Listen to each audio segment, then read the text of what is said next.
Well, this evening, I just wanted to explore one particular episode from the life of Padmasambhava. And just in case you wanted the reference, these stories come from the life and liberation of Padmasambhava. And this particular canto, this particular story, which is called a canto, is Canto 61. So Canto 61. And the full title in the translation that is most commonly available is The Refusal to Make Obeisance Upon Meeting the King of Tibet. Yeah? The refusal to make obeisance upon meeting the King of Tibet. And just in case you're not quite sure what the word obeisance means, we generally retranslate it into modern English as bowing. So the refusal to bow to the king. So, what's happened so far is the king of Tibet, Trisong Detsen, has invited Padmasambhava to come to Tibet to establish a monastery, to establish Samye. And as Danayutta told you last night, instead of going straight to the king, what Padmasambhava does is that he goes all around Tibet taming demons. Yeah? And it takes him quite a long time to go around Tibet taming demons. Now, in this episode, Padmasambhava finally arrives at the king. And what happens is that the king rides out to meet Padmasambhava. So the king has already made a gesture. He's ridden out to the Brahmaputra river with his whole retinue. We're told there are 500 horsemen and both of the king's queens. Yeah? So both the queens have come and the king. And they've arrived at the banks of the Brahmaputra river, and we're told that it's a very, very hot day with no water or tea. So what Padmasambhava does when he arrives is that he strides up to a dry well and he lays his staff on the well. And by his magical powers, he brings forth water. So suddenly there is water. So Padmasambhava has already performed a magical rite. And then he turns and he looks at the king, and the king looks at him. They both look at each other. And even though Padmasambhava has petitioned the king, has invited him to come, the king hesitates because Santarakshita, the previous Buddhist that the king had invited, has already bowed to him. Santarakshita bowed to the king. And the king is, after all, the king. You know? He is the head of state. So he hesitates. He thinks Padmasambhava should bow first, you know. Padmasambhava should make obeisance to me. After all, everyone does. Everyone makes obeisance to the king. But Padmasambhava doesn't move. He just looks at the king. He doesn't bow. And then eventually, the standoff culminates with Padmasambhava just saying who he is. There's quite a long set of verses where he just says who he is. Basically, you can summarize it as, I am Padmasambhava. Yeah? And then he points at the king with his finger. It's kind of rude as that. He points at the king with his finger. And he says, great is your power, and your liver is well satisfied. Scepter in hand and haughty, you stand high. But I, sire, will not bow down before you.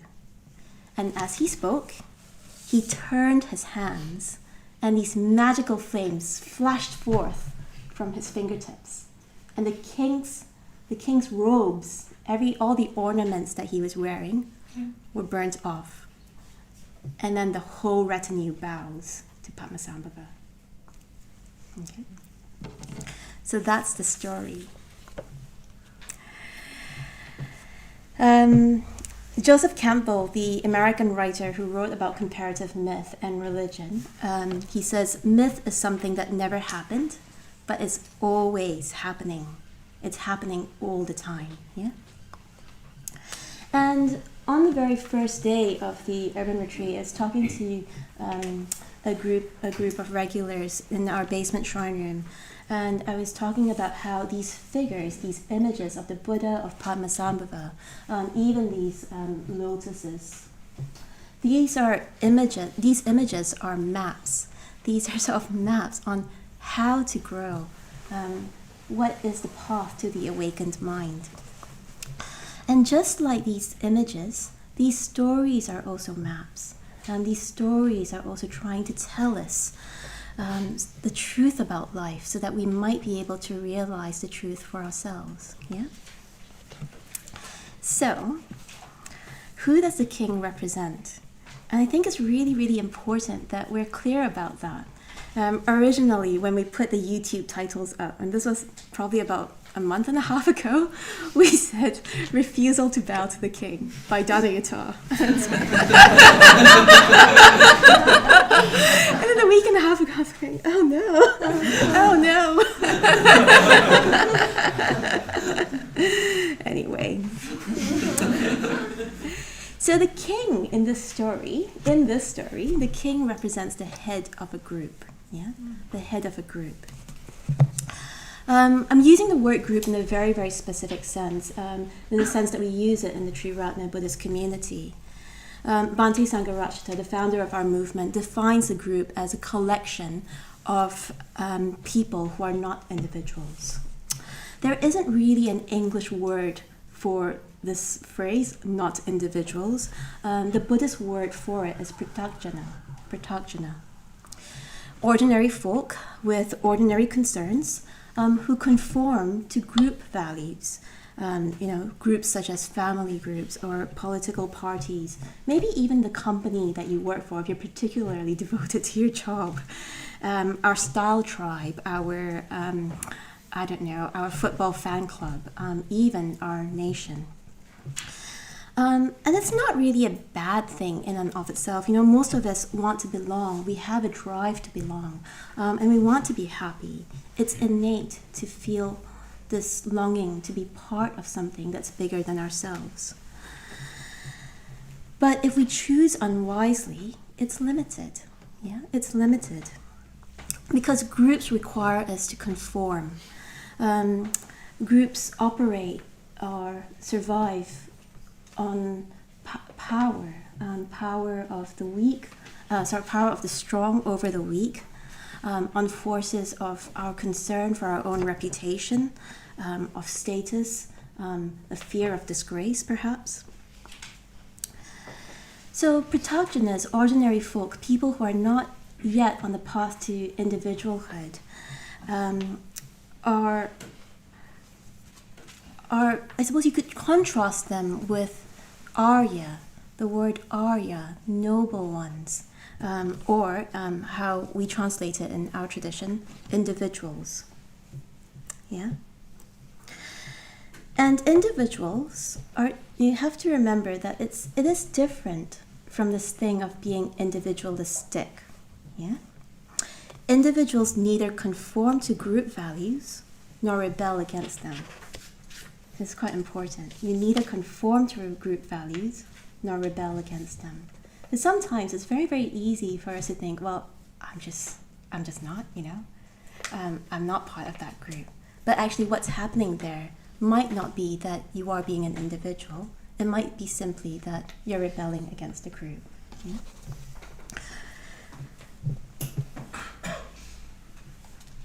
Individuals, on the other hand, are able to they're able to think for themselves, and they're also able to take responsibility for their actions.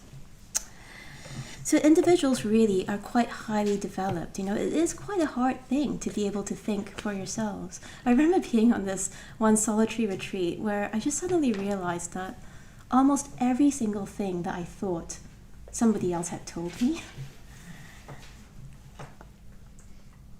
And the thoughts which I liked, I kept and adopted as my own. And the thoughts which I didn't like, I just sort of discarded and reacted against them. So individuals are really quite highly developed. They're firmly on the path to awakening. So this might not be us, we might not yet be highly developed, but we might have glimpses. On a different solitary, I had this, well, it was this reflection that I was trying to work on over the whole of the retreat. So it wasn't a reflection like that previous one that I told you about, which was just sort of instantaneous. This was something that I had been thinking about, chewing over, cogitating for a couple of weeks about. And it was to do with what I was doing with my life. So at this point on my journey, I had already asked for ordination, and I was making quite a decisive break from my previous life. In a way, I could say that in my previous life, I had this really great job, kind of quite glamorous, very well-paying job, and rich boyfriends, because I summarize it like that. And for my parents, at least the parents in my head, which is not a sort of different thing from one's actual parents, like in the parents in my head, for them that represented safety and security, and they wanted me to be safe, and they wanted me to be secure.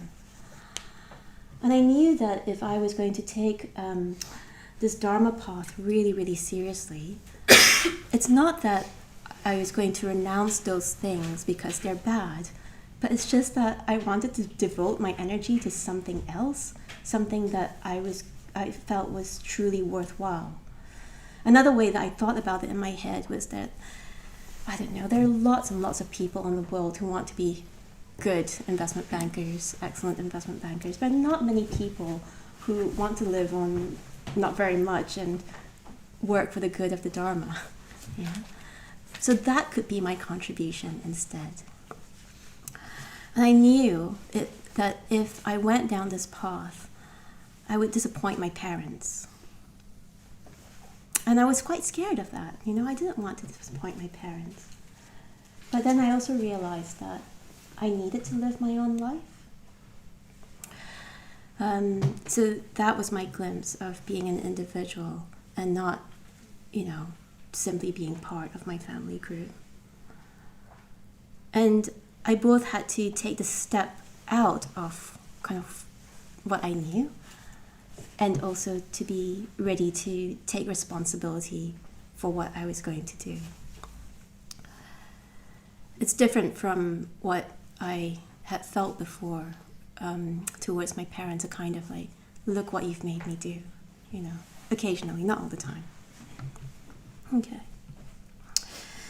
So the ultimate individual is synonymous with the enlightened mind, and this is what Padmasambhava represents. He represents the true individual with a capital T, capital I. So, who do we bow to? Who do we bow to in the arc of our lives? Are we bowing to true individualhood, our highest potential, or are we bowing to mundane power? Yeah? Do we bow to Padmasambhava? I thought one of the ways we could think about it or talk about it is, do we have a higher religion, a higher purpose in our lives other than our mundane religions of money or status or cynicism or our favorite football team? By the way, I don't actually like football. It's just that my husband is really into it, and his team is in the Premier League, I think. Anyway, he's obsessed. It's more my own thoughts is like, are we sort of bowing to our favorite Instagram influencer, or is our life in a broader context than those things? We might need to earn money, we might spend a bit of time on Instagram, but is there more? Is there a higher purpose, a bigger context, a bigger aim than just those things? Yeah.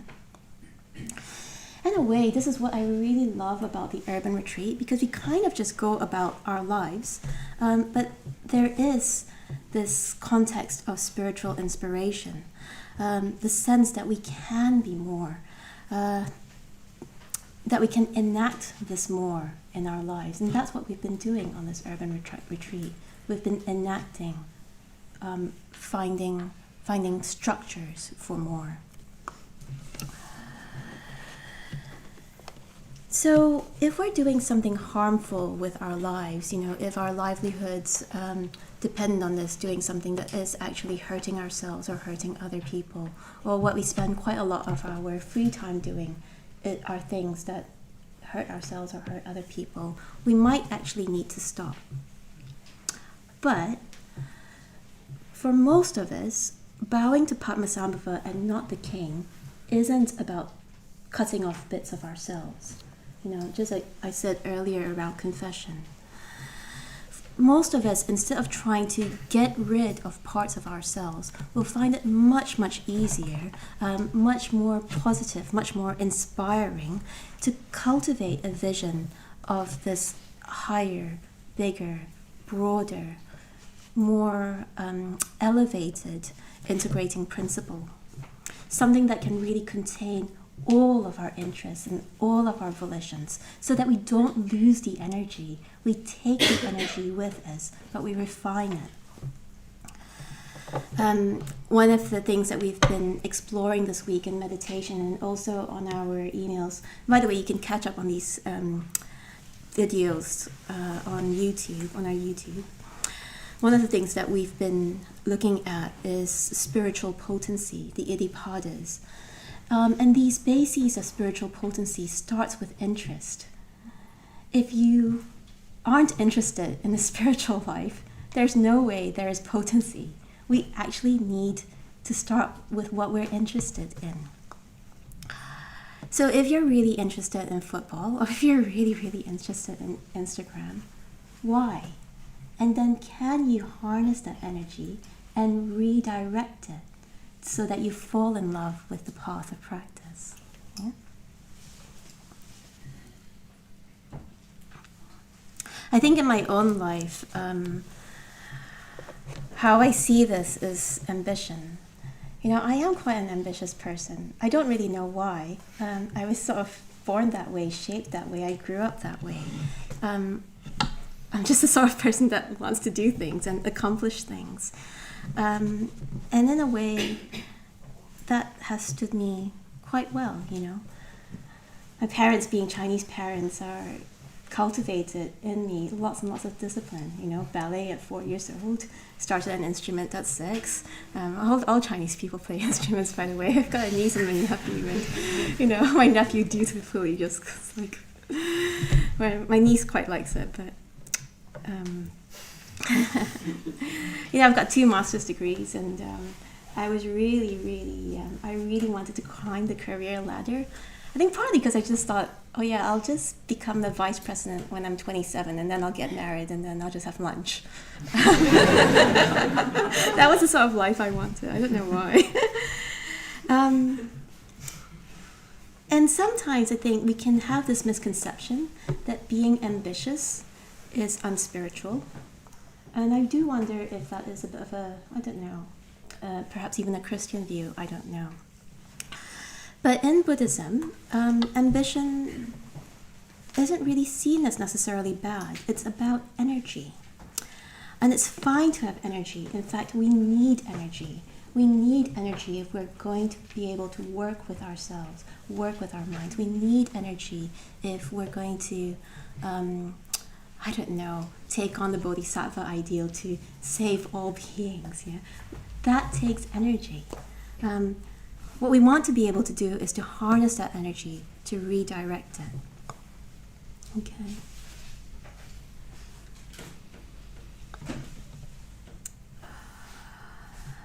Another sort of reflection I had around this, this thing of whether we bow to the king or we bow to Padmasambhava in the midst of our lives is recently.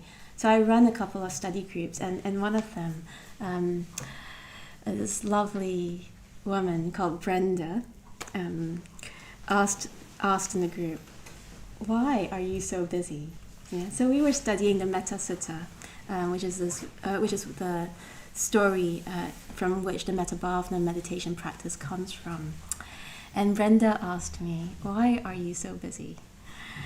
And in the Metta Sutta it says, live a simple life, not busy. Yeah? Very, very simple. Live a simple life, not busy. And I found that question interesting. It was definitely a direct and pokey question. Ariane was there in that group that day.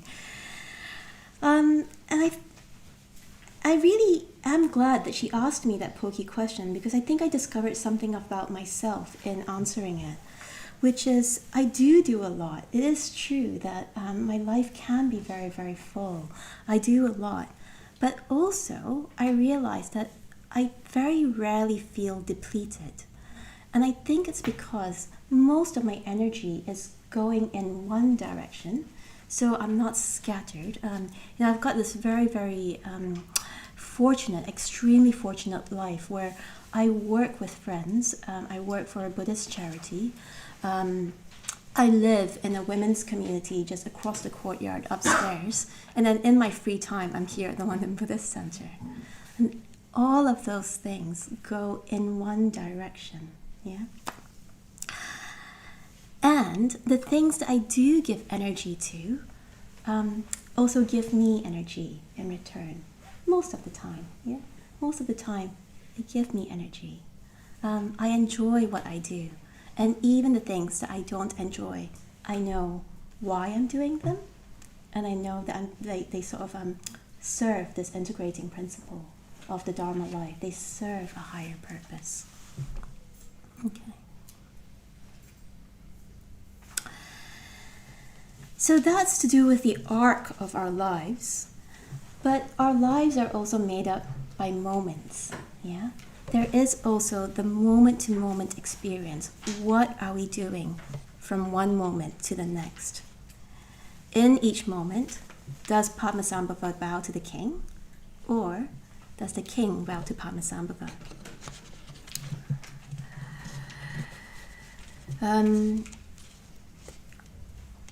So I was saying that I work with friends in a Buddhist charity. It's called Future Dharma Fund. It's a great charity. You should check it out. And give us some money. And in our working situation, we also do study. We are a Buddhist team. So every 6 weeks or so, we get together and we study. At the moment, we're studying this story from early Buddhism called the Mahanama Sutta. And it's about a householder, Mahanama. So somebody who isn't a monk, he hasn't gone forth under the Buddhist dispensation. He is living during the time of the Buddha. And Mahanama, I think, is quite a rich man. He has a family and he has a business. And you could say that he is bowing to family. He is fulfilling his family responsibilities. You still have to remember this over 2,500 years ago.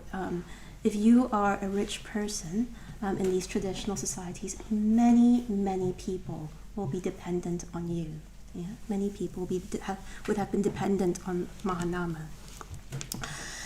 And in this particular story, the Buddha is staying close by. It is the rainy season, and so the Buddha is on his rains retreat. So he's staying close by, and every day Mahanama goes to the Buddha to listen to the Buddha preach. And he's a disciple of the Buddha. So we're close to the end of the rains retreat, and the Buddha is about to leave. So Mahanama goes to the Buddha this time with a specific question, and he asks the Buddha, "Where should I dwell? Where should I dwell?" Because he knows that he can't follow the Buddha into his wandering life. He can't go into the forest and meditate all day. So he asks the Buddha, where should I dwell? What is a suitable dwelling place for the mind? And I really, really like this sutta. I really like this sutta because I think it points to this essential teaching for practicing in the world, that our minds create our world. Where we dwell in our minds creates the world that we dwell in. So we may not be able to devote 100% of our lives, of our time, of our energy to Dharma work. Some of us have responsibilities to fulfill. Or we may simply want to devote our time to other needs in the world, other causes. But if we rehearse our anxieties, if we rehearse our blame stories, our resentments, if we give in to petty cravings for more and more stimulation all the time, those are the worlds that we'll live in. We'll live in a highly anxious world. We'll live in an angry world. We'll live in a world that is full of poverty. Yeah? And I think what can happen sometimes, particularly if we are tired or stressed or hungry, we can think that the world happens to us, I'm a chilled out person, but other people stress me out. Or I never get angry, but they. And this thing of becoming an individual involves realizing that we have a choice. We have a choice over what we do with our minds. Yeah?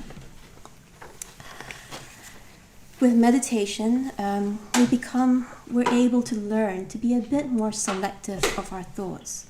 And even if those thoughts arise, we can have a choice. We learn that we can have a choice of which thoughts, which stories we give energy to, which stories are worth listening to, which stories grow us, flourish our lives, which stories don't.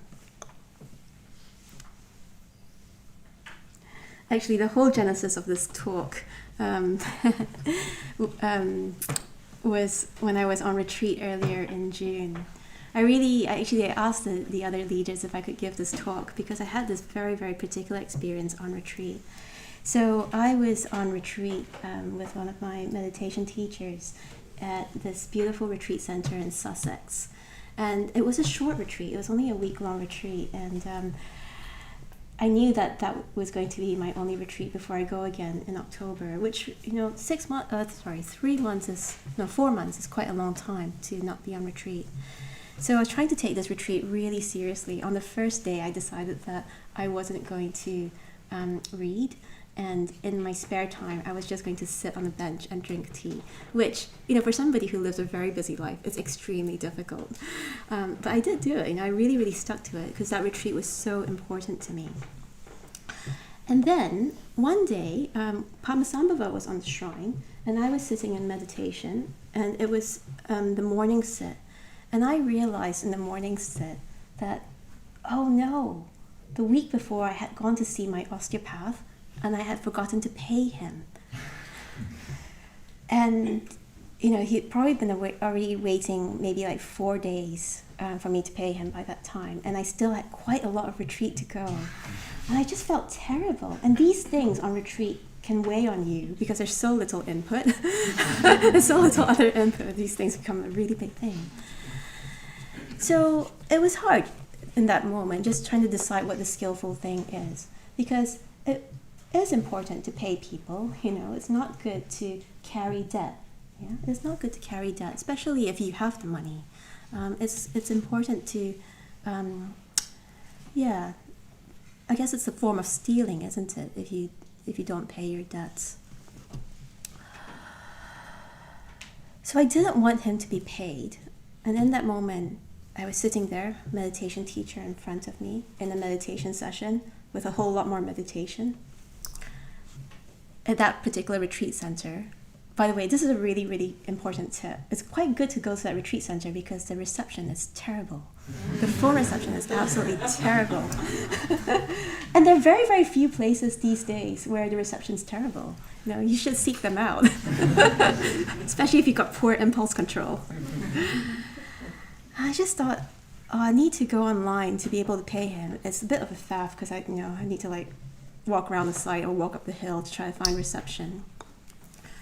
And Padmasambhava was on the shrine.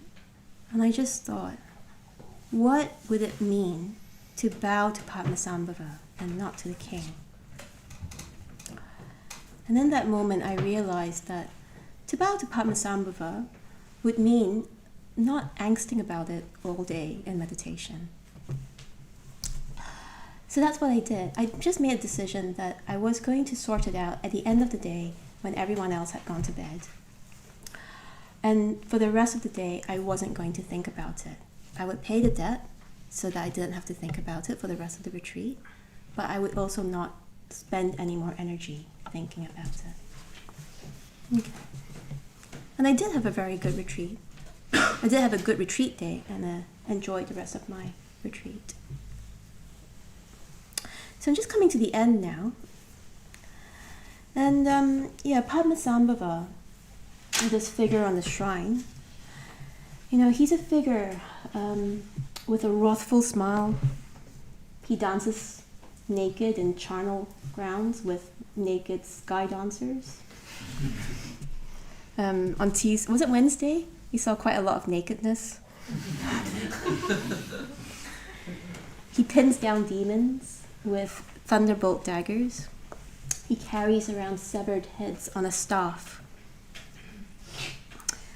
In some forms of Padmasambhava, he has thigh-bone flutes. He carries this skull cup in his hand. And Padmasambhava can seem like a big, loud, perhaps even wild presence. But I just want to also include that Padmasambhava is also that quiet voice of value, that indefinable something that can arise between us when there are many of us practicing deeply and sincerely. It's what can arise when we're not a group, but a spiritual community of individuals or people who are trying to become individuals. And I want to say that we can trust that indefinable spirit, that force of truth, that force of good. And it's only if we trust that can we really bow, that we can have the confidence to surrender to it. To tell you one more story, and then I'll finish.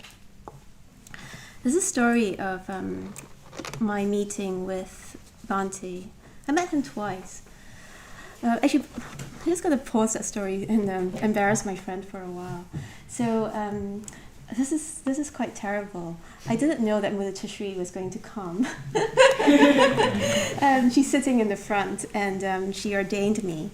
And it's terrible because in traditional Buddhism, it's very, very rude to teach in front of one's teacher. You would never really do that. If the Dalai Lama was in the audience, no one else would speak. So it is deeply embarrassing to speak in front of one's teacher. But one of the things that Mudachishri really did for me when I was quite new was that she encouraged me to go and meet Bhante, to go and meet Sangharakshita. So I managed to meet him twice. The second time I met him, and which was the final time I met him, was when I was leading the winter retreat in 2017.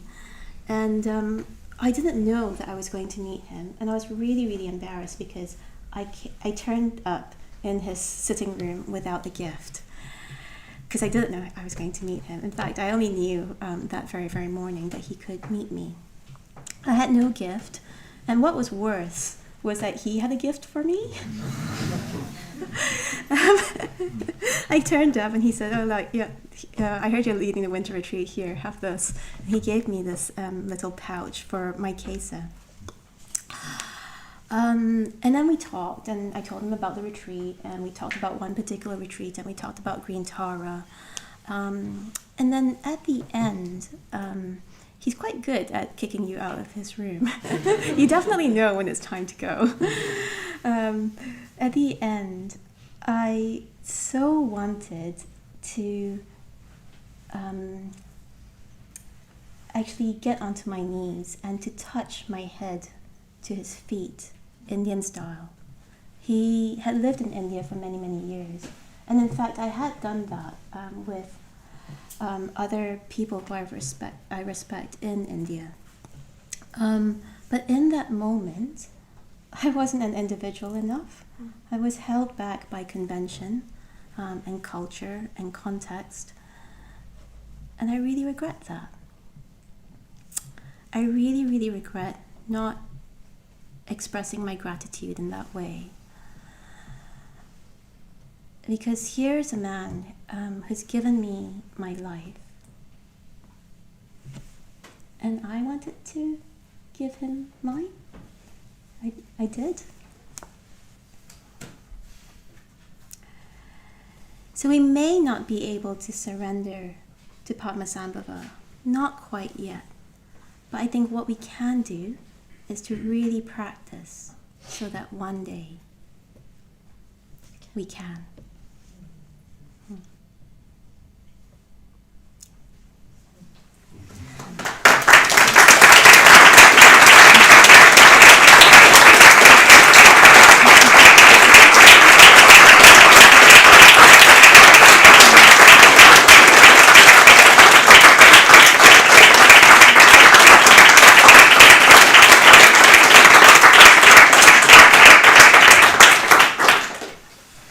Thank you. That's so lovely. So what we're going to do is we'll have about 15-20 minutes in a tea break. And if you're online, Padmanandi's doing online tea break today. And then the rest of us will go out and have tea and biscuits. You don't need to do anything with your piece of paper quite yet. I'll tell you what to do at the end of the tea break.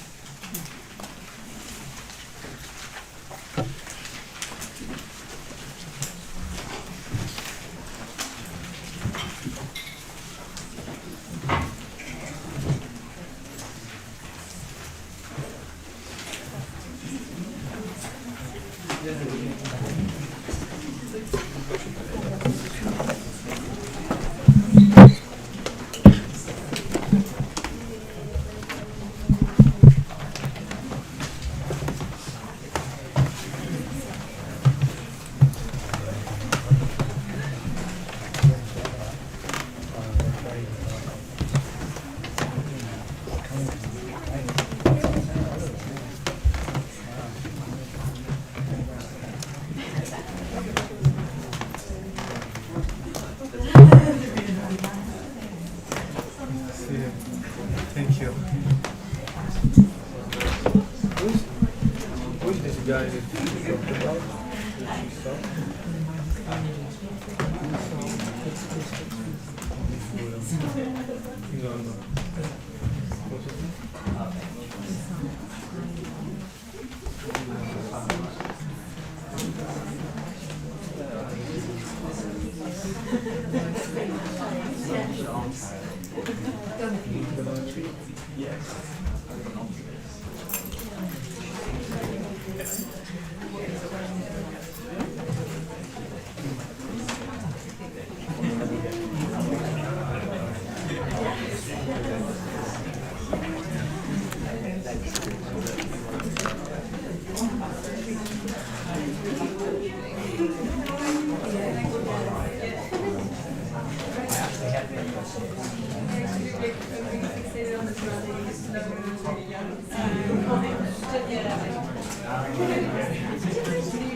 Are these to keep or are they just for the... So this is Padmasambhava. That's right. It's a nice reminder with that topic. I've so enjoyed your talks as well. I enjoyed your talk tonight as well. It was so nice, and the artwork that you brought in. Yeah, it's quite So gorgeous. I know. So, hello. Is that Mole? I'll put some your hello to Danayutta. So, Padmanandi, I'll be with you for the tea break. So we've got about 15 minutes. And if you've got any questions, happy to answer those.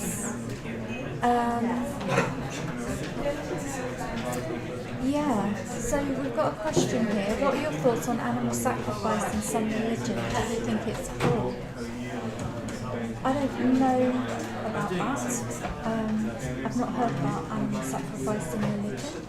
I am an animal lover, and in a way I bring it back to the first precept, so that's with deeds of loving kindness. And so as Buddhists we're trying to practice kindness, not just to humans but to all sentient beings. For me personally, that would include animals. And so let us know what you thought of the talk.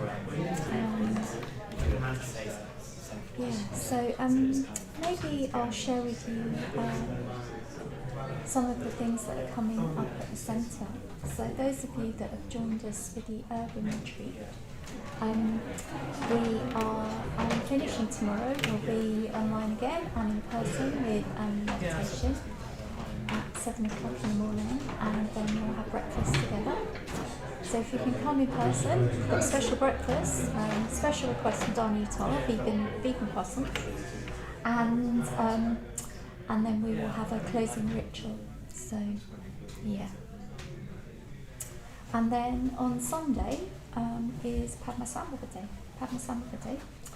So I thought in honour of Padmasambhava Day, I'd share a little teaching with you.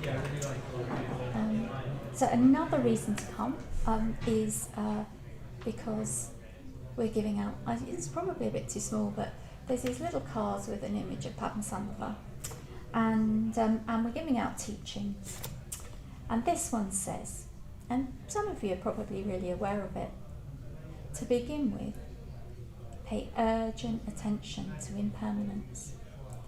Then strongly turn your mind towards taking refuge and direct your prayers to the lamas.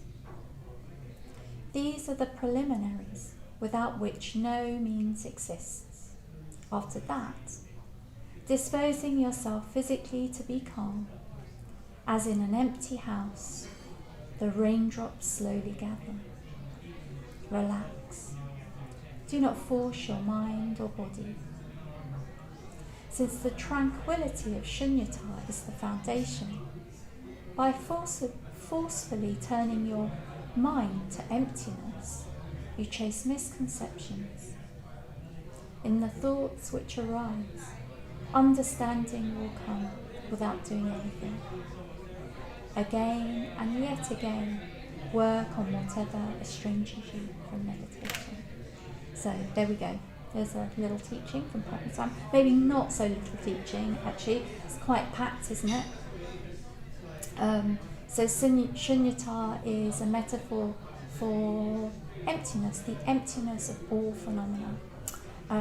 So the enlightened mind would be like shunyata, or experience things as in shunyata. So not in a nihilistic way, but sort of in a way an emptiness of all things arising, a lot of potential, but without greed, hatred and delusion in there, which really grasps us in quite painful mental states. So So do come on Sunday, you can get a little teaching. So if you've got any questions or anything like that, then do post them in the chat. Maybe what I'll do as well is tell you about some of the things that we've got coming up at the Buddhist Centre over the next few weeks. So, a really good follow-on from the urban retreat, where we've been practicing more intensely with one another, in person and online, is to think about booking on a course. And Danayutta will be leading a course called The Journey and the Guide, and that's 8 Tuesdays from the 4th of October. I'm just getting my interval tea. Thank you very much, Alice. Thanks so much. Much appreciated. So we've got the Journey and the Guide course. So that's 8 Tuesdays from the 4th of October. It's a really popular course. The material was written by one of the senior and most experienced teachers here. A lot of you will know him, Maitreya Bandhu. So it's really down to earth, very practical instruction with myth and poetry woven in, and really illuminates the path of our own, living out our own potentiality. So so do think about booking on that. So like I say, that's 8 Tuesdays from the 8th of October. If you enjoyed tonight's talk by Danayutta, she'll be leading that course with Padmasambhava, another teacher based here at the London Buddhist Centre. And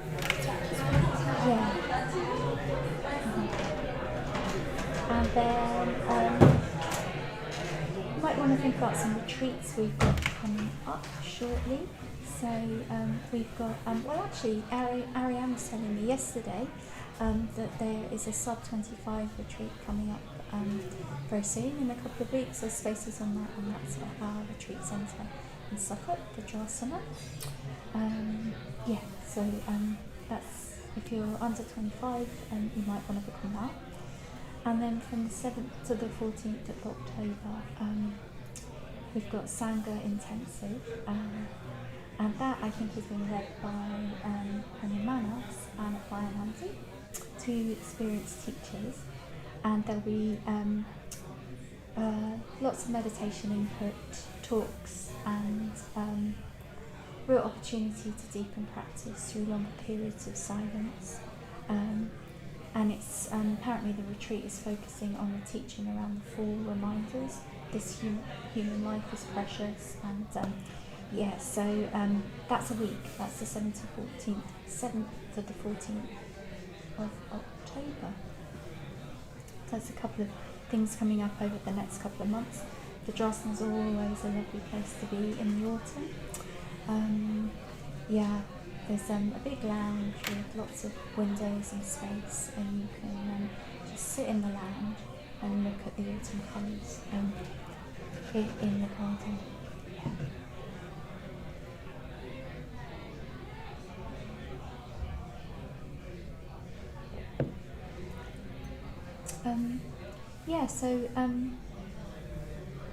The other thing you might want to think about is going on booking on the winter retreat. That's happening from the 22nd of December to the 1st of January. And you can go to all 10 days, you can book in the first 5 days, or you can book in the second 5 days. There's a handover period in the middle. The winter retreat is a really, really key retreat. There'll probably be about 125 people on it. It takes place at Adhisthana Retreat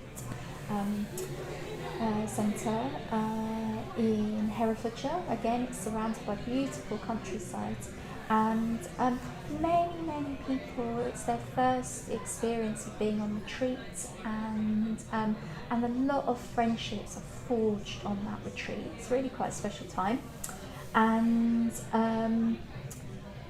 it's great if you're a newcomer or you're in the first couple of years of practice, and you really just get a real sense of what it's like to practice around others. There's a real sense of community that arises through practicing quite intensely over that period of time. It's quite a particular period of time, isn't it?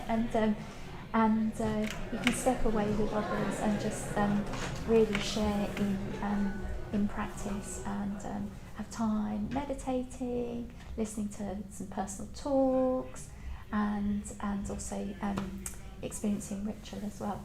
So Patrick's just come in. Are you going on the winter retreat this year, Patrick? I'm not, but I went on last year. Aha, there we go. Come over. Come over and have a chat. So Patrick is going to come over and tell you about the winter retreat. Do you want to grab yourself a cushion? Yeah. Yeah, so I went on the winter retreat last year.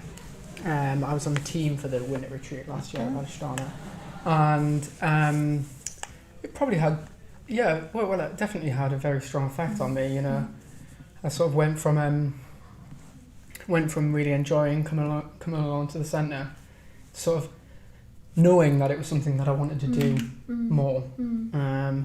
It sort of shifted from me sort of having a nice time at the centre and feeling more relaxed or something, sort of shifting me to really thinking that, you know, I really want to actually change my life and sort of change my life for the better. Something.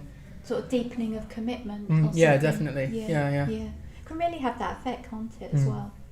Yeah, I think practicing around others and also hearing from others that are more experienced about. Yeah, because people do give personal talks and things like that, which are often the highlight, aren't they? Yeah, they're great fun. It's sort of really. I actually gave one last year as well. Did you? Yeah. Oh, great. Yeah, so you know, I hadn't been coming along for very long, and it was very nice to see a sort of a range.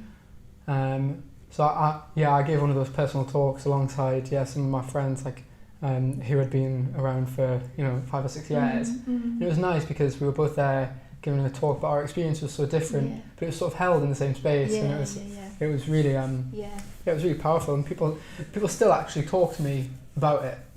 People still say, "Oh, I really liked what you said," or something, and it really sort of touched me or something. And that, it's very connecting. Yeah, it is very connecting.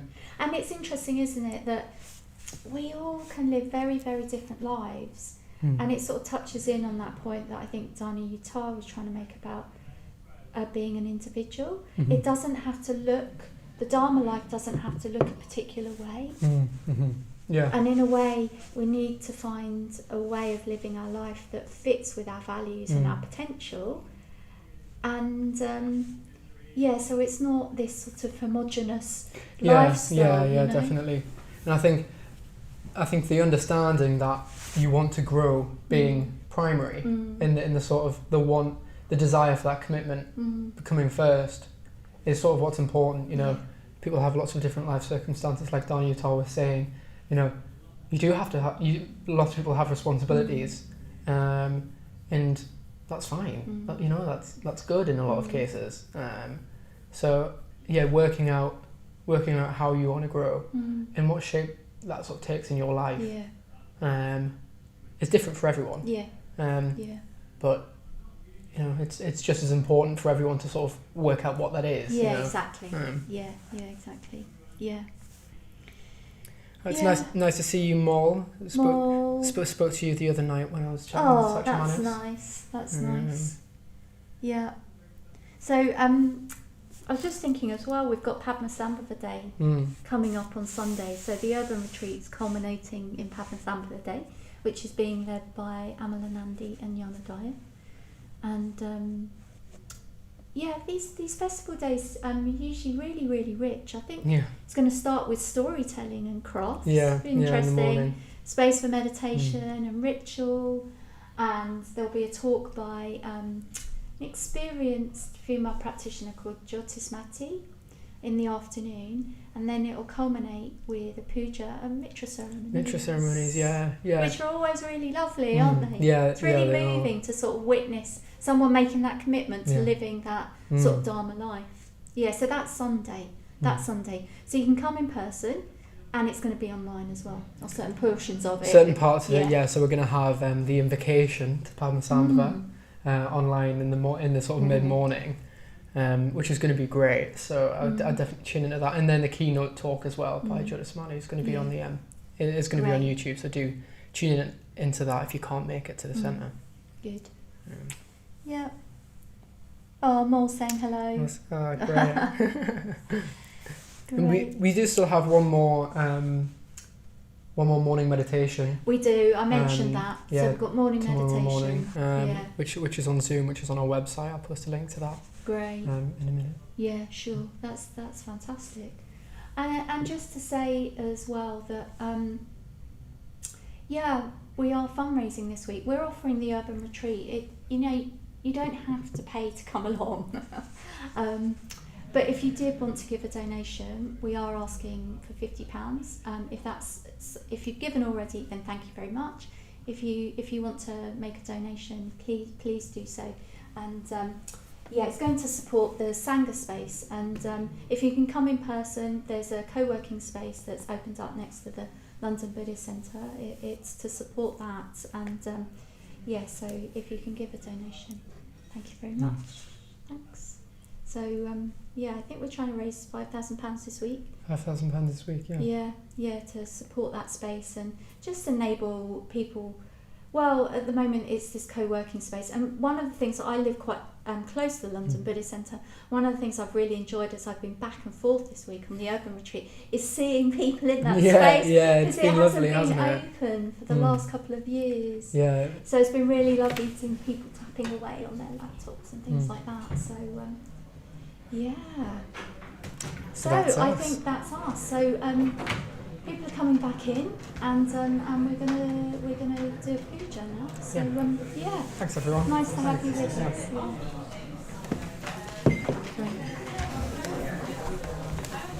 Don't forget your tea. Oh yeah, thanks. Thanks. Most of the tea that we eat.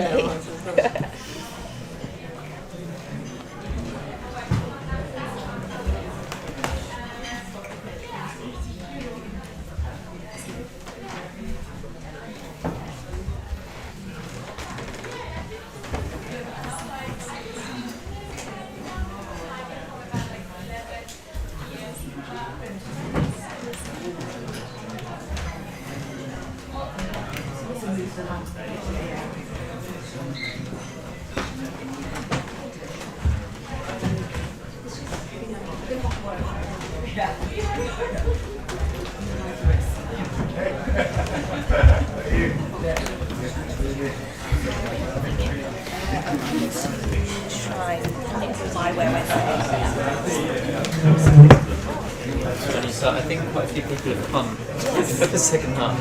Yes. So should we move everyone forward? Yeah. Okay. Yeah. Yeah. The other thing you can do is set up some mats here.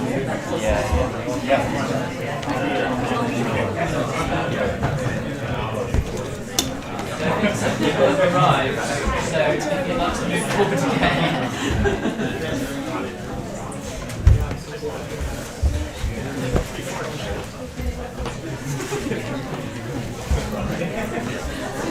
So if everyone can move forward again, I think quite a few people have arrived for the second half.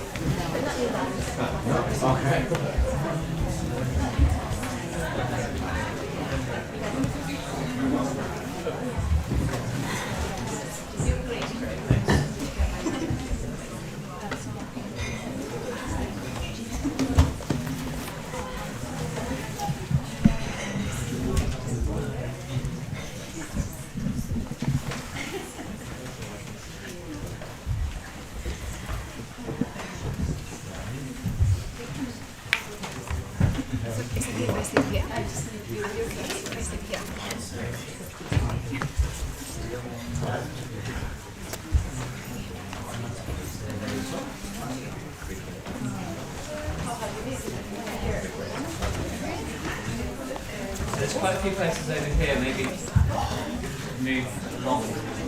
I went to a Brazilian Jiu-Jitsu class this morning. Brazilian Jiu-Jitsu. Oh, did you? And I got completely slammed. Yeah.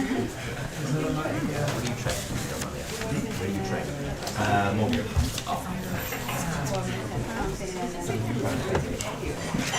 I used to train a lot of shoot fighters. Shoot fighters.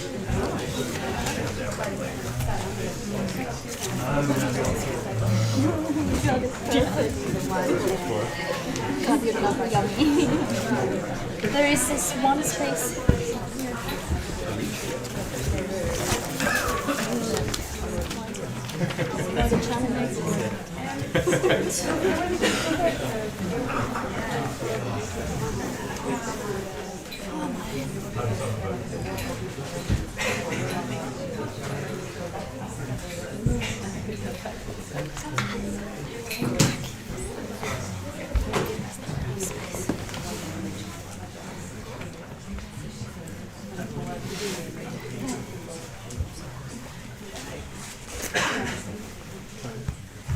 So, are we all in?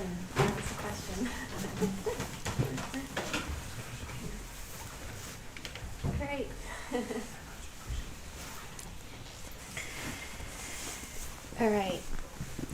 So, welcome if you've just joined us here at the Buddhist Center, or you've just joined us online. We're going to finish this evening with a puja, a ritual to Padmasambhava. Trying to think about whether I should go chronologically or backwards. Actually, maybe I'll just sort of pause and find out if there's anyone in this room who's never done a Buddhist ritual before. Okay. So a good dozen or so. Yeah, maybe I will say something about Buddhist rituals, and maybe the thing I'll say is that very, very often we use ritual to mark something special. Yeah, and that's how I think about ritual and the way that we do it here. That rituals are to mark something special. They're ways of sort of saying thank you, or they're ways of saying this has meant something to me. Yeah, thank you, expressing gratitude, and also this has meant something to me. So you can take it in that way. And as part of the ritual, there'll be a chance, like I said earlier, to commit any regrets to fire, and also a chance to come up and make an offering to Padmasambhava. And again, you can make offerings for all sorts of reasons, including thank you. Sometimes I also make offerings on behalf of somebody else. So you might have people on your mind, people who you're concerned about, loved ones who might be struggling, or you can just think about humanity and the mass of people who are struggling, and you might just want to light a candle.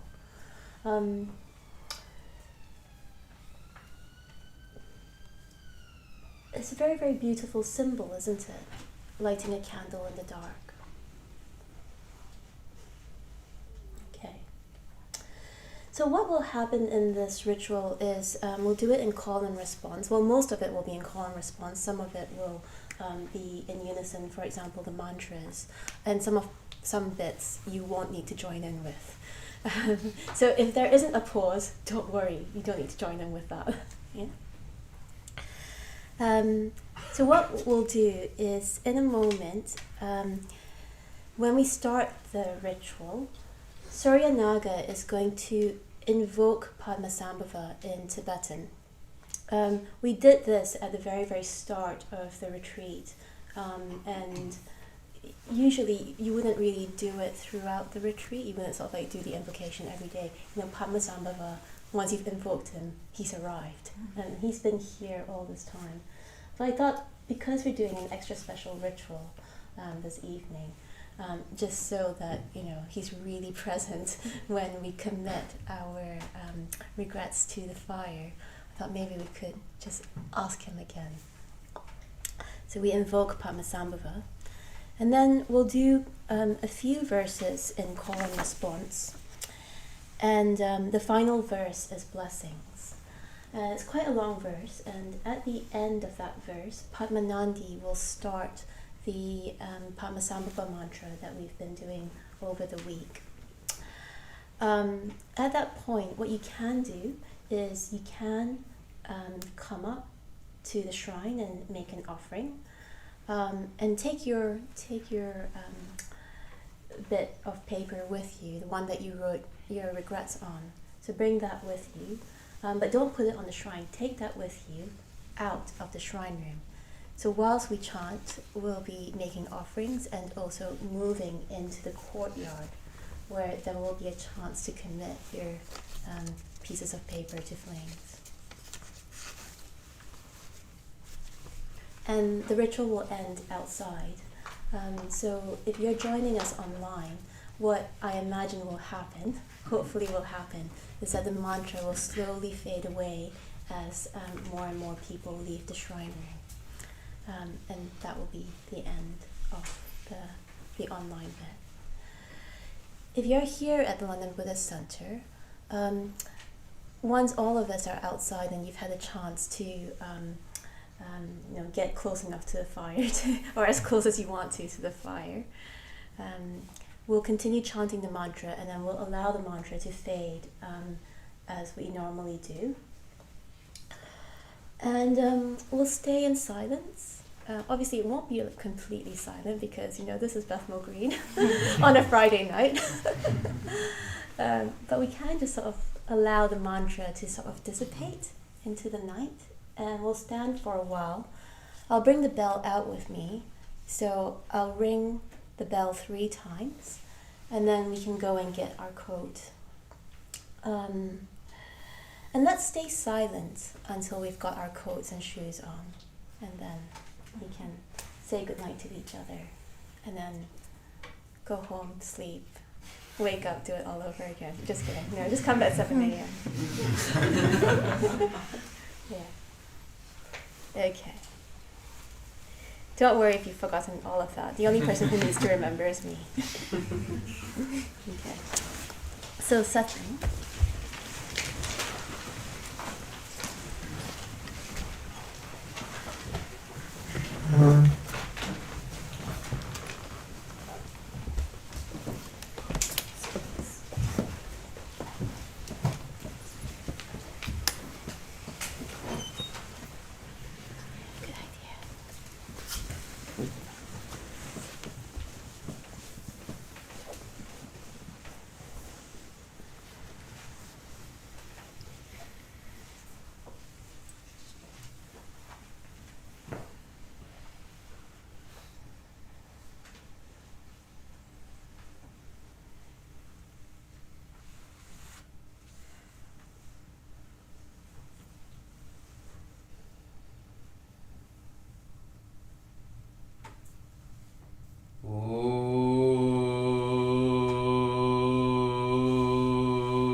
Yatsanchogin godrupne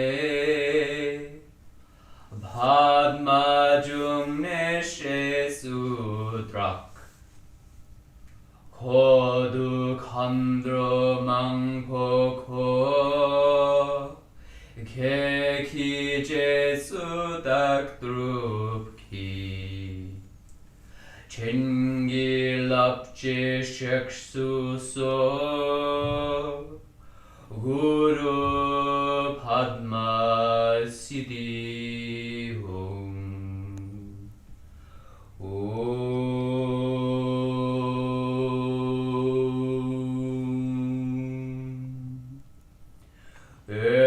Gyan Yulgin Abchang Sam Padma Gesadung Pola Yatsanchogin godrupne Padmajumne shesudrak Kodu khandro mangpoko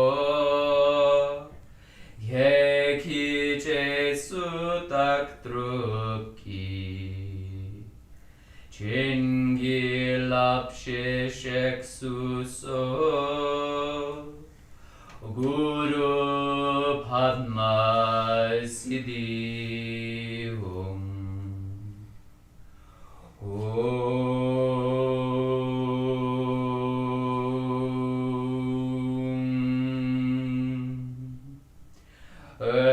Gyan Yulgin Abchang Sam Padma Gesadung Pola Yatsanjogin godrupne Padmajumne shesudrak Kodu khandro mangpoko Keki jesudak drupki Chengi lapshi sheksuso Guru Padma Siddhi Om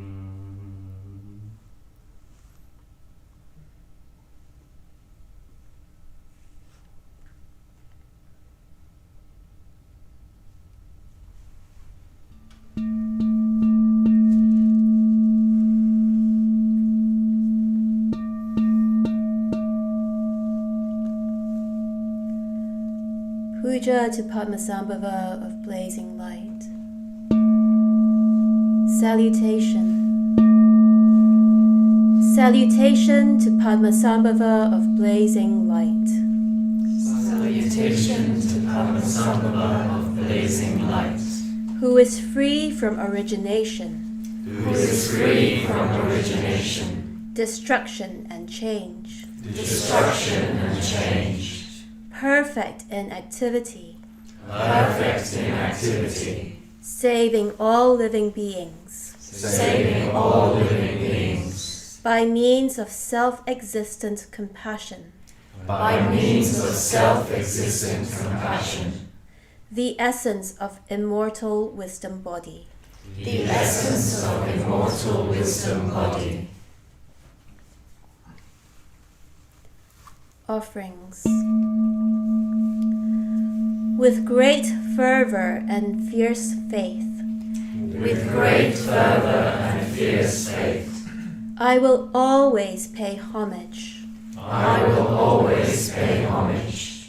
With great love and devotion, With great love and devotion, I offer a cloud of offerings, I offer a cloud of offerings, all kinds of flowers, all kinds of flowers, lights, lights, rare incense, rare incense, perfumes, perfumes, pleasing foods, pleasing foods, and libations I offer. and libations I offer. Music and dance of the gods I offer. Music and dance of the gods I offer. These I offer with great love and devotion. These I offer with great love and devotion. Going for refuge. I make innumerable prostrations I make innumerable prostrations, and go for refuge again and again. and go for refuge again and again. Namo tassa Namo tassa Bhagavato arahato Bhagavato arahato Samma sambuddhassa Samma sambuddhassa. Namo tassa Namo tassa Bhagavato arahato Bhagavato arahato Samma sambuddhassa Samma sambuddhassa. Namo tassa Namo tassa Bhagavato arahato Bhagavato arahato Samma sambuddhassa Samma sambuddhassa. Buddhang saranang gacchami Buddhang saranang gacchami. Dhammang saranang gacchami Dhammang saranang gacchami. Sanghang saranang gacchami Sanghang saranang gacchami. Dutiyampi buddhang saranang gacchami Dutiyampi buddhang saranang gacchami. Dutiyampi dhammang saranang gacchami Dutiyampi dhammang saranang gacchami. Dutiyampi sanghang saranang gacchami Dutiyampi sanghang saranang gacchami. Tatiyampi buddhang saranang gacchami Tatiyampi buddhang saranang gacchami. Tatiyampi dhammang saranang gacchami Tatiyampi dhammang saranang gacchami. Tatiyampi sanghang saranang gacchami Tatiyampi sanghang saranang gacchami. Panat Anatipata Veramani Sikkhapadam Samadhyami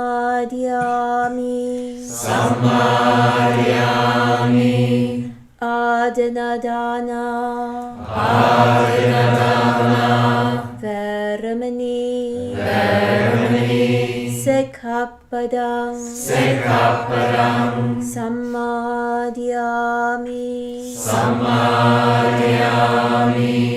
Kamesu Michachara Veramani Sikkhapadam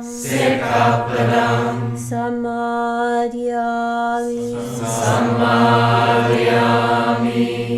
Musavada Veramani Sikkhapadam Samadhyami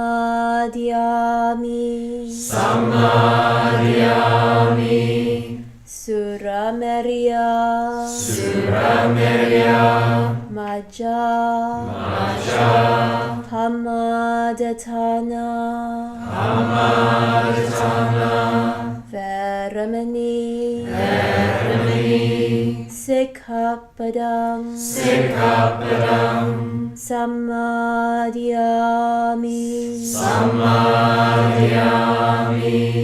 Sadhu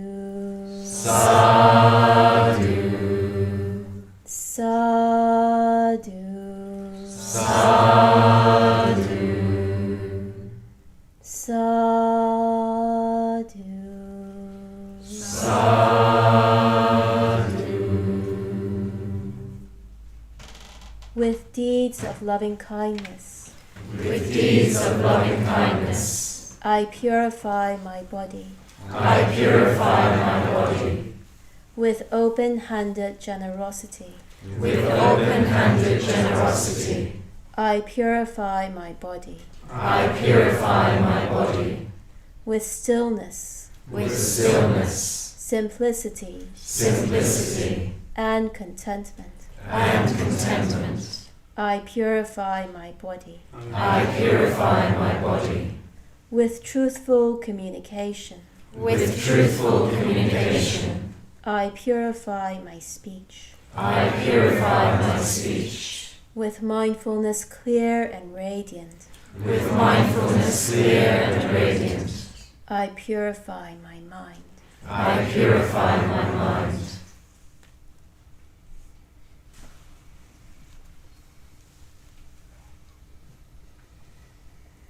Confession. I confess and acknowledge all my faults.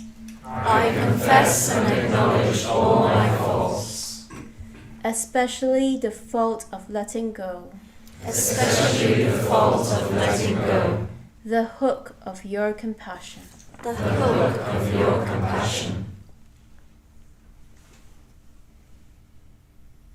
Rejoicing in merits. I rejoice gladly in the merits. And qualities of all living beings. I rejoice greatly. In all your lives.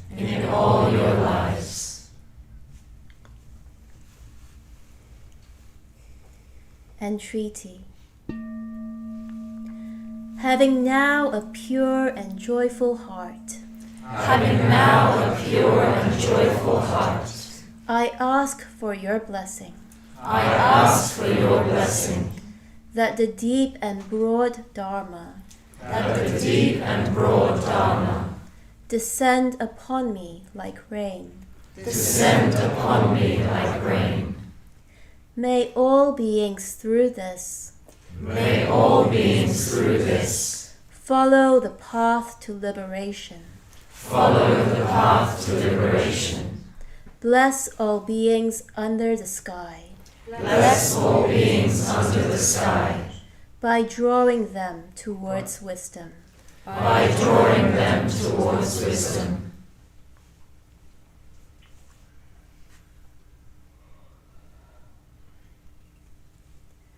Blessings. Great treasure, Great treasure, jewel of wisdom and compassion, jewel of wisdom and compassion, all the refuges in one, all the refuges in one, precious one, precious one, protect us protect us in this degenerate and evil time, in this degenerate and evil time, when the 5 poisons increase, when the 5 poisons increase, and we are tormented and we are tormented by the powers of trouble and suffering. by the powers of trouble and suffering.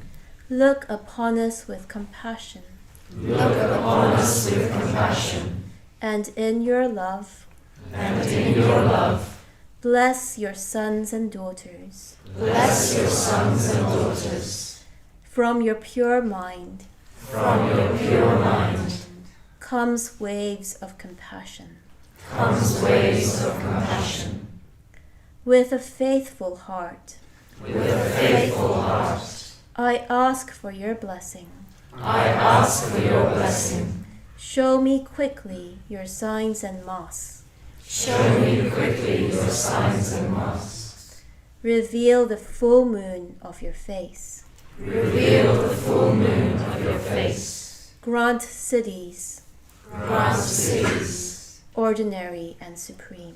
ordinary and supreme.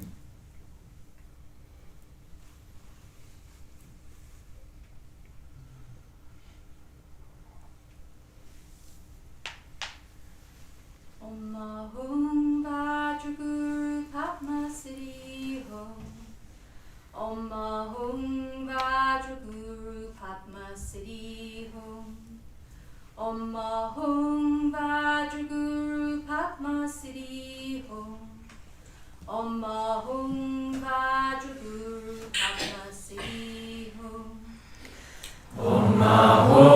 Vajraguru Padmasambhava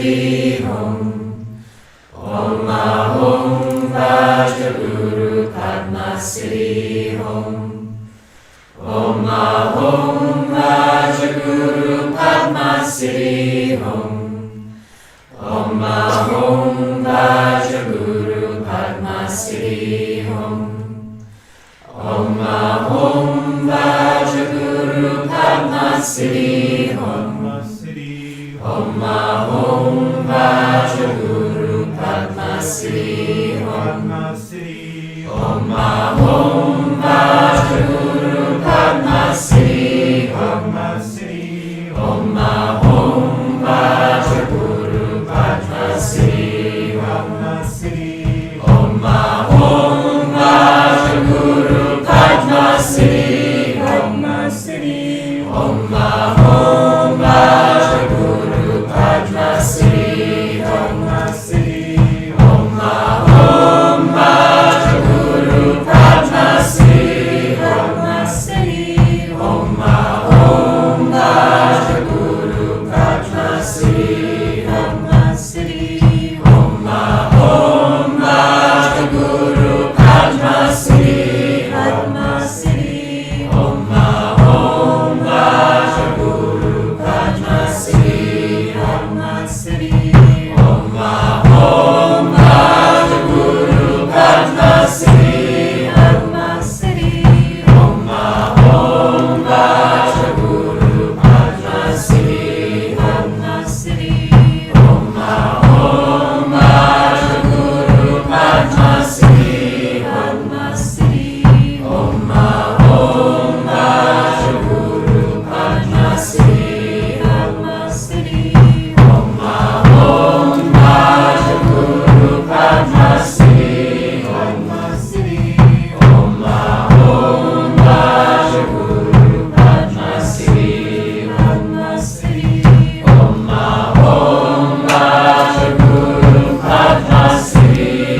Siddhi, Padma Siddhi, Om Om Rajaguru, Padma Siddhi, Padma Siddhi, Om Rajaguru, Padma Siddhi, Padma Siddhi, Om Rajaguru, Padma Siddhi, Padma Siddhi, Om Rajaguru, Padma Siddhi, Padma Siddhi, Om Rajaguru, Padma Siddhi, Padma Siddhi, Om Rajaguru, Padma Siddhi, Padma Siddhi, Om Rajaguru, Padma Siddhi, Padma Siddhi, Om Rajaguru, Padma Siddhi, Padma Siddhi,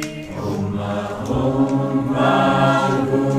Padma Siddhi, Padma Siddhi, Om Rajaguru, Padma Siddhi, Padma Siddhi, Om Rajaguru, Padma Siddhi, Padma Siddhi, Om Rajaguru, Padma Siddhi, Padma Siddhi, Om Rajaguru, Padma Siddhi, Padma Siddhi, Om Rajaguru, Padma Siddhi, Padma Siddhi, Om Rajaguru, Padma Siddhi, Padma Siddhi, Om Rajaguru, Padma Siddhi, Padma Siddhi, Om Rajaguru, Padma Siddhi, Padma Siddhi, Om Rajaguru, Padma Siddhi, Padma Siddhi, Om Rajaguru, Padma Siddhi, Padma Siddhi, Om Rajaguru, Padma Siddhi, Padma Siddhi, Om Rajaguru, Padma Siddhi, Padma Siddhi, Om Rajaguru, Padma Siddhi, Padma Siddhi, Om Rajaguru, Padma Siddhi, Padma Siddhi, Om Rajaguru, Padma Siddhi, Padma Siddhi, Om Rajaguru, Padma Siddhi, Padma Siddhi, Om Rajaguru, Padma Siddhi, Padma Siddhi, Om Rajaguru, Padma Siddhi,